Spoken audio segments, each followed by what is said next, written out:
Hello and what's up everyone. Today I'm going to show you how to create and use an Obsidian template. So templates here in Obsidian are actually simple to use and they are useful when you want to actually use another text that you have done in the past or note that you have done in the past and you want to reuse them and you want to just instantly do it. So this is how you do it.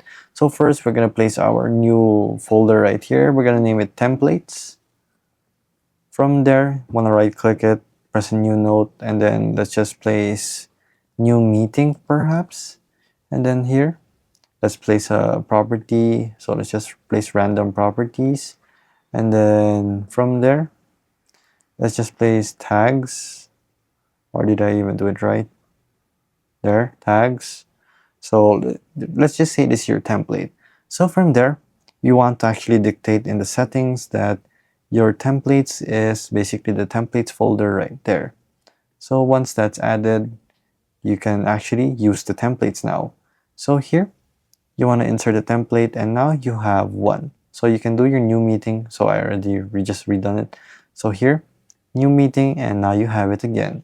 It is just that simple. So that is how you create and use your Obsidian templates right here. If this video was helpful, please hit the like button and don't forget to subscribe.